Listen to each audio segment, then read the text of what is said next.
రాష్ట్రంలోని అన్యాక్రాంతమైనటువంటి దేవుని మాన్యాలను గుర్తించి వాటిలో చిరు పరిశ్రమలు ఏర్పాటు చేసి మహిళలకు ఉపాధి అవకాశాలు కల్పించడమే లక్ష్యమని దేవాదాయ శాఖ మంత్రి కొండా సురేఖ పేర్కొన్నారు.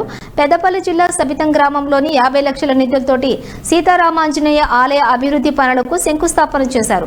గత ప్రభుత్వం యాదాద్రి వేములవాడ వంటి పుణ్యక్షేత్రాలను సైతం గాలి కొదిలేసిందని దుయ్యబట్టారు.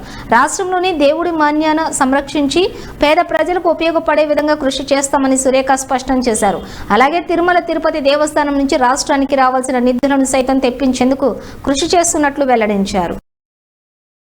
గోపురానికి బంగారు తాపడానికి ఆల్రెడీ మేము పనులు చేపిస్తా ఉన్నాము. రేపు రాబోయే రోజుల్లో వేములవాడ గోపురానికి కూడా బంగారు తాపడం చేపించే కార్యక్రమం చూస్తా ఉన్నాము. అది కూడా తప్పకుండా చేస్తాము. ఏ గుడి కింద ఎంత మాన్యాలు ఉన్నాయి, దేవుడి మాన్యాలు, ఈ రికార్డ్స్ అన్ని కూడా తెప్పించి సర్వే జరిపించి ఎక్కడైతే దురాక్రమణకు గురైందో ఆ భూములన్నీ కూడా తిరిగి వెనక్కి తీసుకునేటువంటి ప్రయత్నం కూడా మేము చేస్తా ఉన్నాం. కాబట్టి మనకు రెవెన్యూ